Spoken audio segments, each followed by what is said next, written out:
unseeing eyes as the car moved on, and his fingers unconsciously went to the scar that notched the left side of his chin.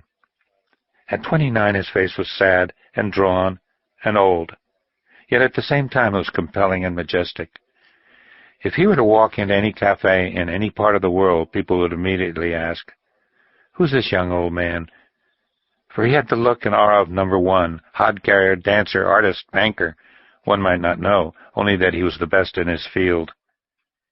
The hundreds of other Sevillanos didn't have to wait to see the familiar profile. Who else in Spain had such a car? Besides its external splendor, it was built especially for a bed to be made in the back, so that the Matador could snatch some sleep while traveling across the country between fights.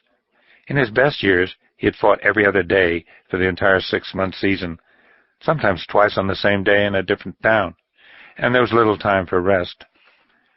At the sight of its blue magnificence wedging through the humanity, men standing at the bar and the bodegas along the river said, "Here he comes," and they hurried to gulp down their cafés con leche or pay up for their anise. The bullfight is the only thing in Spain which begins on time. One little man in a beret and dungarees put down his chata of beer and stood up on his toes to look over the crowd in front. "Vaya, vaya, vaya," he murmured. "What a car!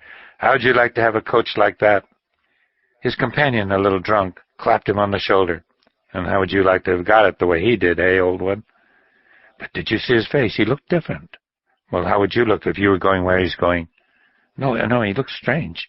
I talked to him only a few hours ago. I talked to him at noon, and he didn't look like that. You don't believe me?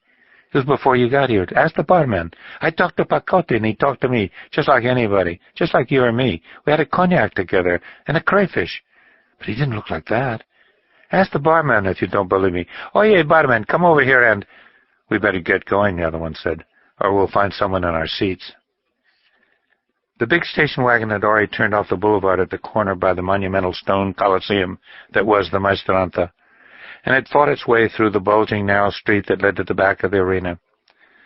Unlike most Plaza de Toros, the back of the Maestranta melts into clusters of houses and bodegas that over the centuries have mushroomed in the damp shade under the stands and around the Patio de Caballos and up against the base of the structure.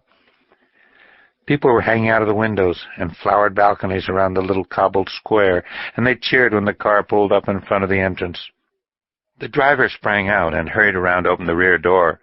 The thin, broad-shouldered man in the glistening gold and white suit of lights emerged slowly, almost painfully, and the shouts became louder.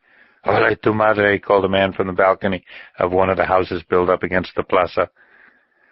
This would be all he'd see of the show, for the cheapest tickets would have cost him the equivalent of his family's food for a month. But he would hear the tormenting sounds from the arena excitement all afternoon, and he would imagine what was happening and curse his poverty. But now he made the most of this one moment. He brandished his hand in front of him for emphasis and shouted, "Ole, Don Paco! Ole, Gran Maestro!"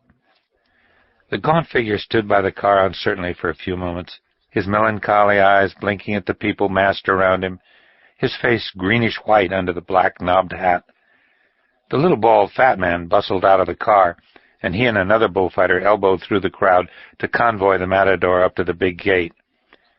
He winced under the masculine pats on his back and shoulders, and when a woman tried to kiss his hand, he jerked it away. The small door cut out in the big gate creaked open, and the men stepped in. The Matador tripped on the sill, but the fat man caught him, and the door was slammed.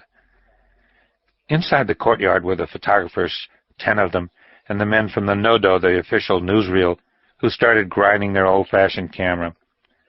"There's nothing to photograph yet," the little fat man growled. "Save your film." The photographer snapped pictures as the Matador walked toward the gate that led to the Patio de Caballos, but then as they passed the latrine, a roofless, doorless cement structure, the Matador hesitated, turned, and went in. The photographer started to follow, but the little fat man batted the camera out of his hands and blocked the doorway. "Can't you even leave the man alone for this?" he said. His bald head was as red with anger as his face. "A man can't even go in there without photographs?" The photographer retrieved his camera from the ground, looked to see that the lens wasn't broken, and said abusedly, "Caray, Pepe, you know me. Santa Ana from the ABC. I wasn't going in there to take any pictures." Another photographer in back said out of the corner of his mouth, "The gentle, bald Pepe is acting very strange today." "Not as strange as Pacote," said the man next to him. "I don't know what's wrong, but something is. I hope I've got enough film. I think we're going to need it today." Pacote Torres stood before the trough inside the latrine. He was swaying slightly. "Jesus, Jesus," he mumbled. The nostrils of his aquiline nose flared as his water revived the stench of thousands of urinations before him. What a day! Good Christ, what a day this had been, and what a day it was going to be! It hadn't started so bad. It had